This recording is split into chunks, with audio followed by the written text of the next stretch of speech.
Namaskar, I'm Ashok, Vyas, and today's show is very special for me because it is going to help me learn how youth these days are looking at life, and especially us, that is immigrants, whether Indian Americans or from other countries.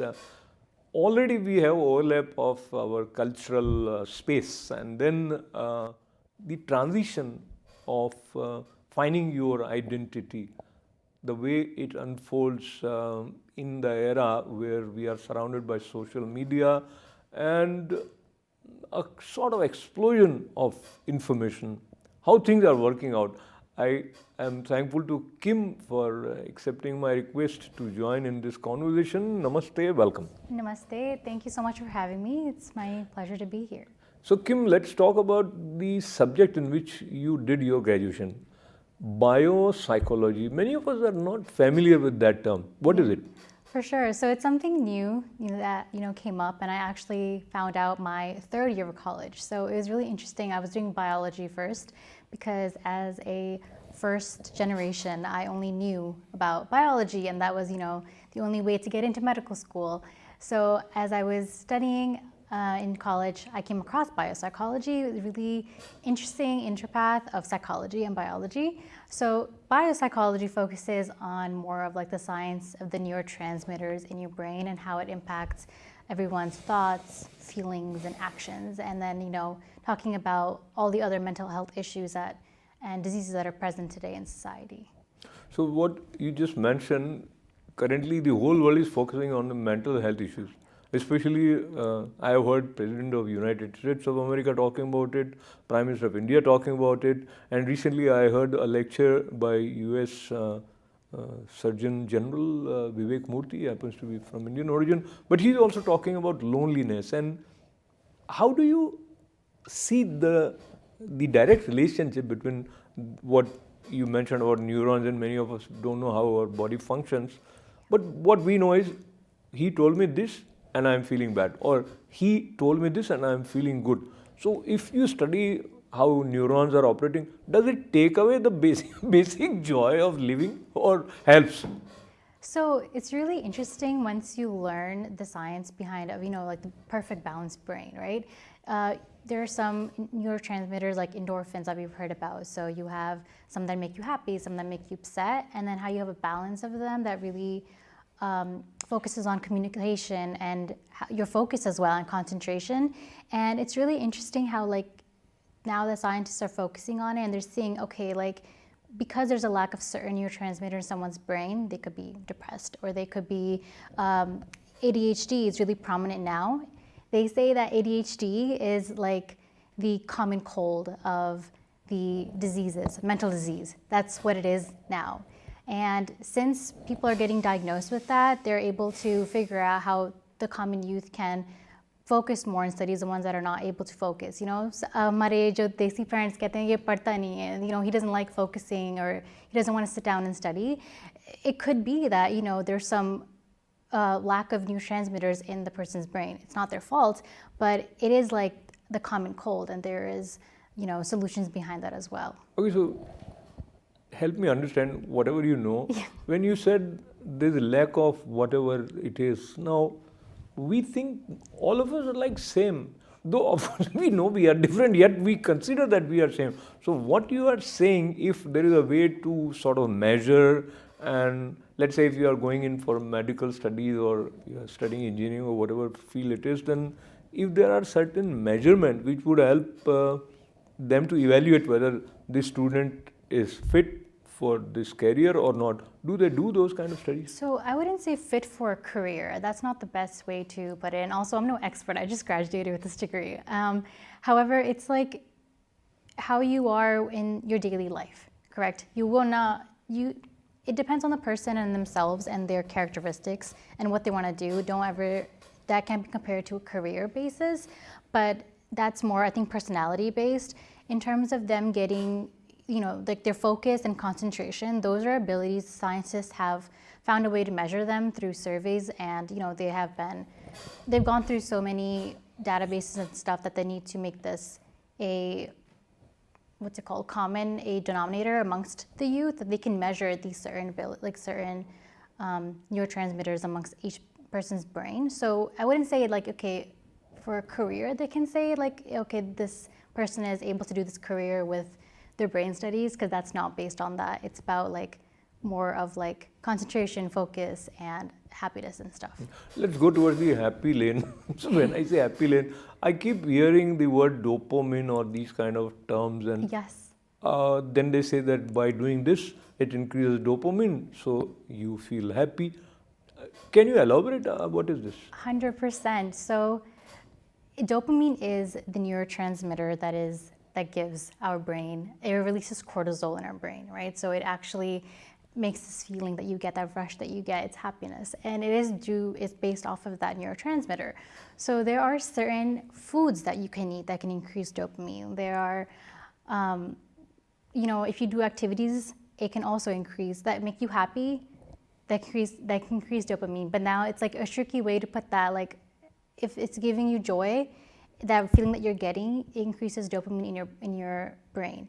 And that interrelationship that you have, they say that more things that you do that keep you calm and relaxed, and you have that dopamine factor increased in your brain, less less way of getting depressed in the future, and also living a longer life. It's really interconnected with how much dopamine present you have throughout your whole life. It's not like you have these bursts, if that makes sense. It makes a lot of sense. And what is more sensible is to learn about these things, so that rather than being controlled by these tech giants who make use of this element that if you get likes, you will feel good, so you will keep on checking your Facebook page, and you will keep on having some updates so that there are people who are noticing you. So by and large, rather than being controlled by other agencies or other people or group or organizations, if we control ourselves by knowing how this play of dopamine is making me happy or unhappy, do you see that people are paying attention to this knowledge from that point of view of having self-control?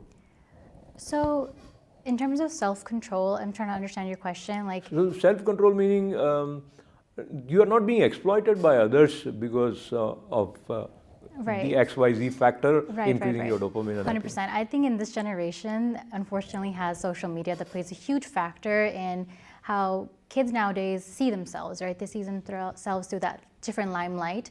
And unfortunately, because they have that external factor that weighs really heavily in this day and age, because we're all on social media and many different platforms, it's hard for them to recognize unless they're being educated and taught mindfulness and wellness and mental wellness. It's really, really focused in now. So, in the morning, they say it's a really simple thing. It's self affirmations, right? In the morning you wake up, you say, I'm grateful for this, I am happy, I'm beautiful, and one more thing, right?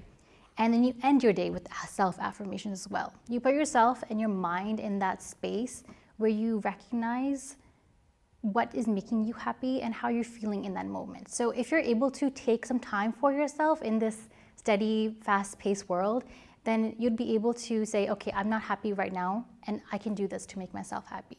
So it's really about being mindful and taking out time for yourself, which is really important. So being mindful is very, very important, and I'm glad that Kim brought this up. And now many times parents feel that kids are not mindful of what is being conveyed to them through their parents. And when we are talking about youth at Crossroads, let us talk a little bit about how these two generations are building bridges of understanding. And many times you will come across families where parents are almost having very little communication, actual communication. Of course, there might be the working relationship, but so what do you think is causing this sort of a gap of communication between two generations? Right. So it's funny because we've always heard communication is key, right?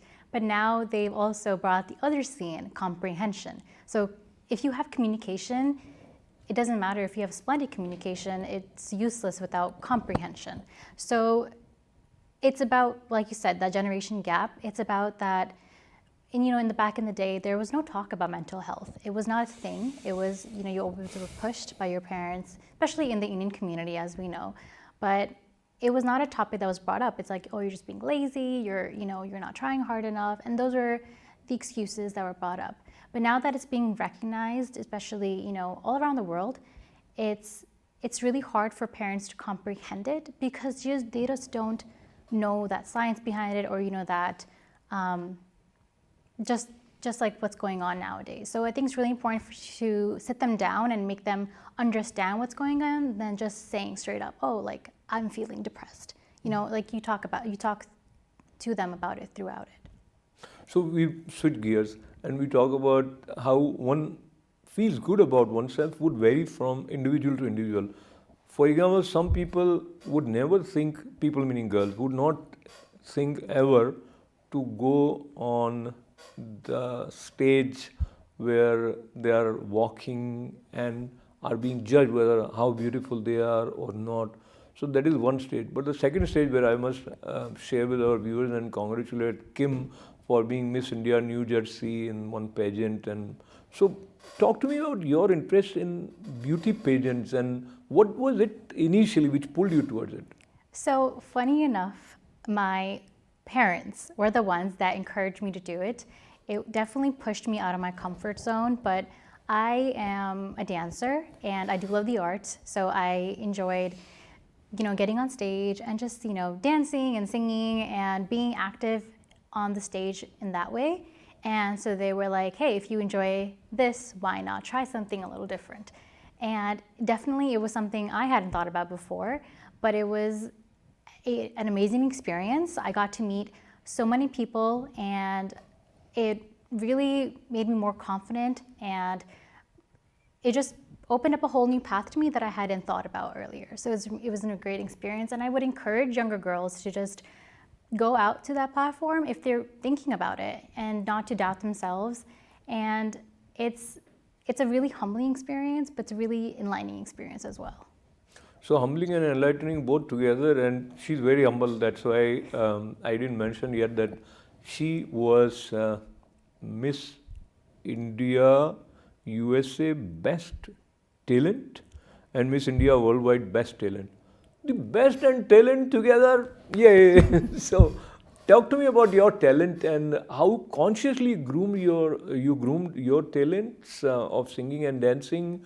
And some people say it just came to me, or talk to me about that side. Yeah. So I was crowned Miss India USA and Miss India USA Best Talent, which meant that in the talent round, you got the highest score. And that's how you come across that. And then there was the same for Miss India Worldwide. So it was an amazing experience for me, and I was extremely happy because that was where I put my most energy into. So for Miss India USA, I trained for a Marathi folk song and added a little hip hop in there, and also added the Lavani traditional instrument. I don't remember what it's called off the top of my head, but that was my talent for Miss India USA. And then for Miss India Worldwide, I really wanted to step out of my comfort zone. I am a trained Bhangra dancer, so I went back to my roots as a Bhangra dancer. But I was like, as a Punjabi person, let me try something else. So I picked up the dole and I tried learning the dole. If you're not familiar with it, it's the drum, the Punjabi drum. And so that's another piece I incorporated in my Miss India Worldwide piece, was playing the dole as well. So it was really scary because I was like, I've never played this instrument before. I've been practicing for a couple of months, but it was really cool to bring it on stage on that international platform. So now, how was it once you are there? It's a little bit vulnerable position because you don't know what is going to happen. How, and perhaps was there some segment where they ask you some questions as we see in beauty? What was the question that they asked you?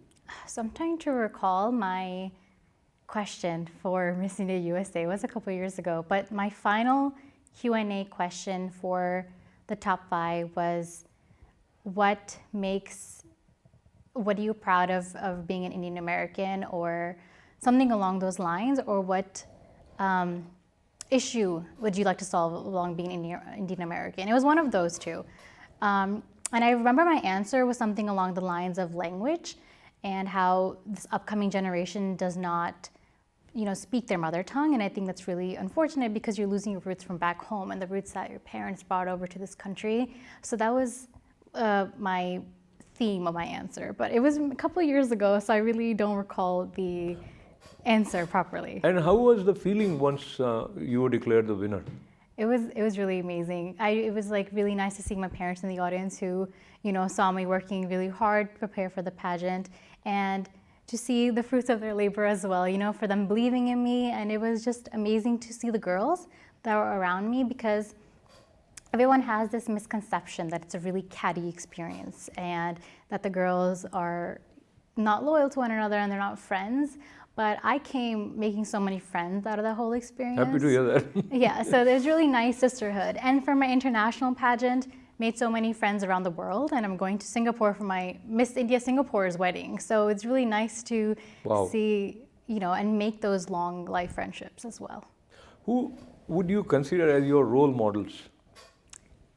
That's a good question. I would definitely straight up first say my grandma and my mom. It's a cliche answer, but it's a cliche because it's true. They're always been there for you. You've seen them working so hard and breaking barriers. My grandma and my mom, they've always nurtured me, and they've always just shown how you can make a good life come from a hard life, right? My parents are entrepreneurs and they worked very hard, so it's amazing to see what they've accomplished, and my dad as well. Like, they both don't have a college degree, but what they've made from their hard work is really, truly inspiring to me. And I think that's why I'm trying to step back and take my time and figure out what I want to do in the future. And if we look at the people who are known, and I bring the name of Priyanka Chopra, has she been somewhere sort of impressive for you? It was, in terms of for the pageant, I looked at her videos and, and how the walk and the style of them walking and perhaps talking as well. But in terms of legacy, she left a legacy behind for herself. She made herself come from nothing. But once again, it was her mom who pushed her. So that story behind, it's similar, you can say, as their parents pushed her. But in terms of role model, you could say that it was cool to see the similar experience, but in real life here, it was my parents and my grandparents. Wonderful. Coming back to the place where we started, related to youth on the crossroads, and there are so many issues that each one is bound to face in his or her life. But talking about youth in particular, loneliness is being talked about a lot, and though people have friends, but they don't open up. Have you felt that among certain groups? So I feel like when you are more vulnerable, it's really hard. This generation, it's really hard to be vulnerable, and it's something that, once again, people think that if you're vulnerable, you'll lose friends.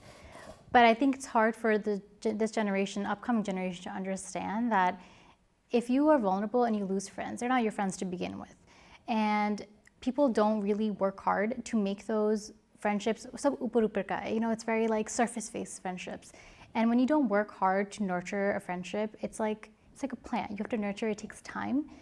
And if you don't have that emotional connection and that understanding, then yeah, you can feel lonely, right? But it takes time to build that solid, real connection, whether it's a friendship or a relationship.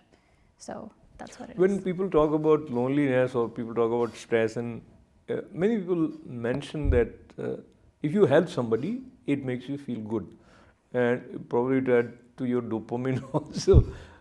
Do you find youth acting out of compassion to help others, or it is difficult to come out of the clutches of social media, or you get engaged in so many screens and you actually don't have time for real humans?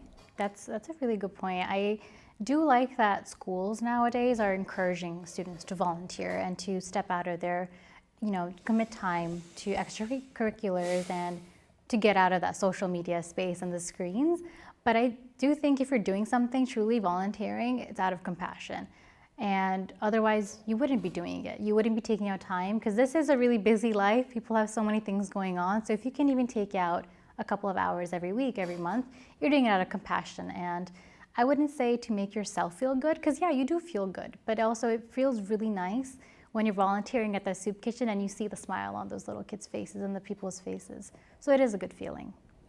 Talking about good feelings, and the question that often comes is, it's a cliched impression or true, I don't know, let's check with Kim, that is, Indian American parents expect too much from their kids as far as studies is concerned or wherever. Do you agree with that? It's a very controversial topic. We can definitely talk about it, but as you know, the typical path is either you can be a doctor, an engineer, or a lawyer. However, there's now several different generations of Indian American parents, and people are opening up to being an artist. And so I don't think it's that constructed anymore. However, I do think that there are still high expectations from your children. So that's a good thing or bad thing? It can be both, and we can talk about that. That's a good debate. I think that you can bring on a bunch of us. Yeah, I think when the way you answer it could be both. That tells me that you have a good career for you in politics also. but let's go to India with you. And have you frequently visited India? What place in India you like most, and how you convey your first impressions or your impressions of India to some of your non-Indian friends here? That's a good question. So I recently just went back this summer. I went to Mumbai, and then I went to Agra to see the Taj Mahal, and then Jaipur. It was a great experience for sure. But the way I conveyed it to my friends at home, I'm like, I had a great time. It was hot, and the streets of Mumbai were loud. Short and simple. And the food was amazing. We can't forget the food. And I am from Punjab, so when I go back home, it feels really nice and peaceful. But the life from there and the life here is two different lives to compare. But it is really nice to go back home and touch base with your roots. So going back is sort of a way to be with yourself, where you can relax and again depend on circumstances. And as we conclude, when we are talking about youth on the crossroads, I think many times seniors or elders do not give enough of credit to youth for managing a lot of areas of life. That includes, as I mentioned earlier, the overlap of cultures, and then you have different set of influence with your peers who are coming with a different set of upbringing, etc. So as we conclude, if you have one advice for your younger brother or sister in terms of how should they carry themselves to stay safe and also grow to their fullest potential, advice? So to advise to my younger siblings and just the younger upcoming generation, I think it's really important, like we mentioned in the beginning, to take out time for yourself. This is a busy world and people have a lot of expectations from you, but you have to put yourself first a little bit. It's okay to be a little bit selfish in terms of it's okay to step back when you need a break. In terms of mentally, it's okay to vocalize. It's okay to speak up in this world where people try to suppress you. So speak up, be confident, and take it one step at a time. Wonderful. And be positive. And so I think both things are good. People are there to help you also, and many times when we are apprehensive, we don't look at that side. But as we conclude, how do you chill? And the way you want to chill, if there is a conflict with the way parents sort of have their structure, how do you deal with that? With like my parents? Well, I mean, everyone, each to their own. However, I figured out the formula of, handling my parents. So we have ups and downs. Sometimes they call me the dadima of the house, because I think I'm the oldest of three, so that comes as a role and responsibility. But easiest thing to do is just laugh it off and try to, calm the tension in the room if there ever is any tension. I think that's the best way to approach it. And chill, singing somewhere goes together? Oh yeah, for sure. I love to sing, I love to dance. Like I said, I'm a Bhangra dancer, so I enjoy doing that in my free time. We would like to conclude by maybe 2 lines of any song that you love. Either you sing or you just hum. Do you have any songs? No, it's your choice. I'm trying to think of something. अजीब दास्तां है ये, कहाँ शुरू कहाँ ख़त्म, ये मंजिलें हैं कौन सी, ना वो समझ सके ना हम. Wow, wow, wow, wow. Very good, Kim. Thank you picked up the song which also is resonating with our theme, that is youth at the crossroad. Na wo samajh sake na hum, ajeeb daastaan hai ye. But I think the way you have a balanced approach to embrace life, ये अजीब दास्तां खूबसूरत दास्तां में बदल जाएगी बहुत जल्दी. So lots of good wishes and thanks for coming, Kim. Thank you. So thanking her and thanking you for being a part of this stimulating conversation with Kim, with again good wishes for her, and thanks and good wishes for you as well. This is Ashok. Namaste.